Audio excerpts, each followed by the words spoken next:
Hi, everyone. It's Black History Month. So I'm going to switch it up just a little bit, and I want to talk about one of my heroes, Professor Nikki Giovanni. She was a writer, she was a poet, she was an activist, and she was an educator.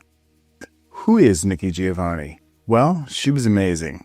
I first saw her in an old film clip interviewing writer and activist James Baldwin. In all his brilliance, she was actually more magical that day. I remember sitting up the moment I laid eyes on her. She left Mr. Baldwin. There's all I know that works in the world is a relationship. Yes, all right. Okay, that's all that's going to work. It takes two people to have a relationship. Yeah, but the relationship. If you don't have a dream, fake it. But the relationship, you can't fake a dream. You got to fake it, because we don't have dreams these days. How the hell can you have a dream? For what? Well, it isn't. So everybody's jiving, but let's jive on that level. Speechless. Giovanni said, "Lie to me." And thinking he was playing along, Baldwin said, "I can't." And she smiled, "You must." And Baldwin was floored. And I became hooked on Nikki Giovanni. And then I started reading her works: Knoxville, Tennessee, Love Poems, the collected poetry of Nikki Giovanni, and more. Her wisdom completely enveloped me. Once Giovanni said she was asked, would she follow the other Black artists over to Paris? She asked, why would I do that? My people are here. The struggle is here.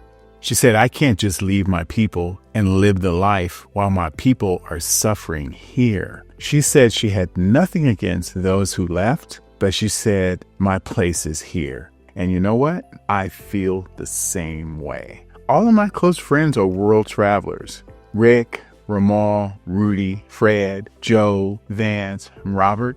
And some talk about retiring in parts of Africa.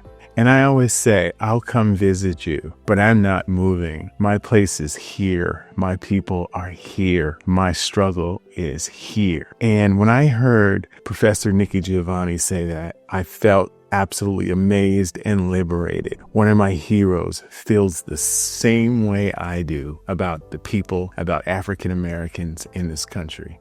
My brother Ramal got me into art big time. When we first started, Ramal had many pieces, and I marveled at all of his pieces. But probably now I have way more than Ramal, as you can see around me, and I have probably about 30 pieces still in the tubes. So I'm big into art, and I have to thank Ramal for that, and curse it because it's very expensive. But the one thing about the way that Ramal and I, one of the ways we collect art is we commission pieces. We will find a piece that we like, and usually it's a photograph that's a public photograph, and we will find an artist to paint it for us. So we commission pieces. And I found a amazing photograph of Nikki Giovanni. I had to have it painted on oil, a large painting, a 4x4. I had to have it. And so I called my cousin Yasil, who lives in Cuba, and I asked him to paint this piece, and he did a remarkable job, as you can see.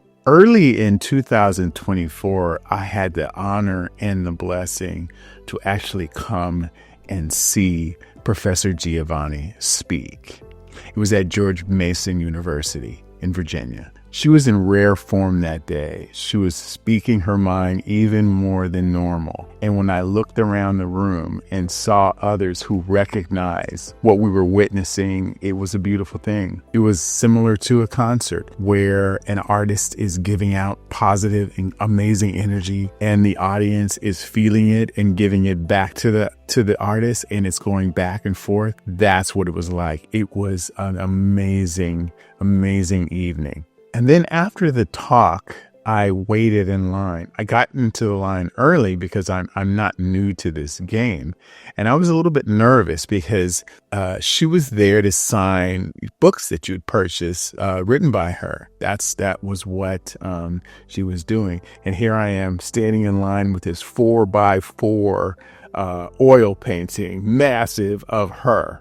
So I was very nervous. And those who know Professor Nikki Giovanni She's a nice person, but she's very clear with what her thoughts are, and she will tell you what she's thinking, and so I'm standing in line. I'm nervous that she's going to say, I'm not going to sign that in front of all these people. So I was a little bit, plus I would be sort of denied by one of my heroes. So I was having all sorts of emotions going through me at the time.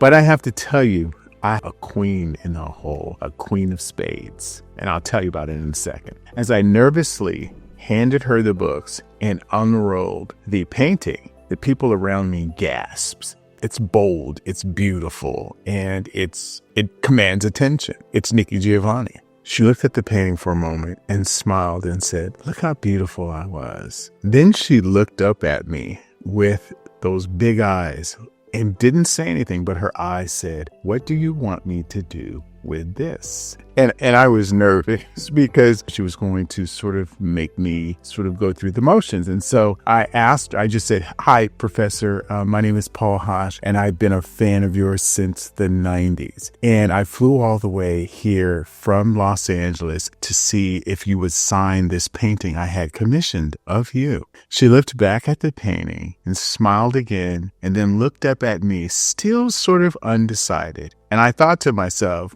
I better pull this queen of spades out now, or she's going to say no, which will make it a little bit harder for me to turn the corner. So I said to her, Professor Giovanni, about 6 months ago in Los Angeles, I had the honor and the pleasure to see Dr. Professor Angela Davis speak. And I have a similar painting of her, and I asked her to sign it as well. And as she was signing it, she was smiling. She said something similar to you. She said, oh, gosh, look at me. It was the photo of her over in Cuba. And I told her, I said, I'm actually going to be taking another painting out to Professor Nikki Giovanni to see if she will sign it. And she quickly looked up at me and she said, you tell Nikki I said sign this painting, as she signed it. And when I told when I told Professor Giovanni that, she looked up and smiled and she signed it and she said,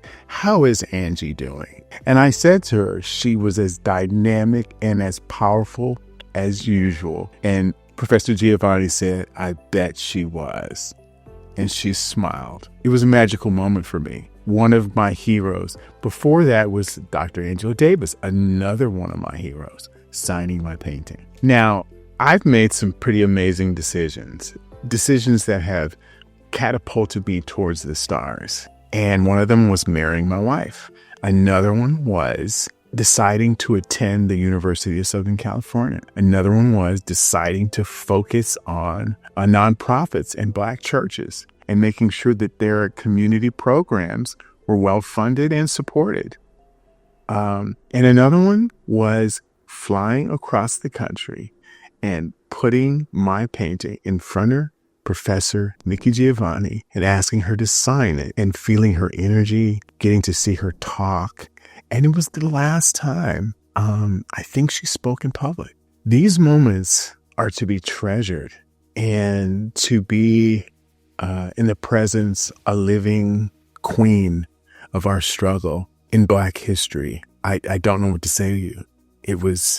I'll never forget it. But I don't want to be just in the presence of greatness like Dr. Angela Davis and Nikki Giovanni. I want to do something. I want to be a part of the struggle. I want to pick up their mantle, and I want to make a difference like they did. And it doesn't need to be as bright and as powerful or as seen as many of the things that they did, but I want to do my part. So at the end of all this, and something or someone asks me, what did you do with the time I gave you? I want to be able to proudly say, I was a good husband, was a good uncle, a good friend, and I gave back to my community like Nikki and Angela and many, many others. And I hope you are doing the same thing. Another hero who happens to be a woman, Dame Anita Roddick, the founder of The Body Shop. She says, just do something. And one of the things I wrote during the protest when the police killed George Floyd, I wrote, and I'll never forget this, is something that's important to me. If you want to know what you would do in the face of injustice, worry no more. Whether you're doing something or nothing, you're doing it right now. And as Professor Giovanni transitioned out of our physical presence, I just hope we remember her work, and not just to pick it up and read it, but to do something for the community. Get involved. I'm blessed enough my profession is to help Black churches provide community programs like food banks, after school programs, homeless shelters. I get to do that. So I hope you're doing something like that. And I want to thank you for watching this video. And if you liked it, please make sure that you like, subscribe, and share this video. Now, I want you to keep living with intention, keep doing great work, and keep living with purpose. Thank you, and I look forward to seeing you in our next video.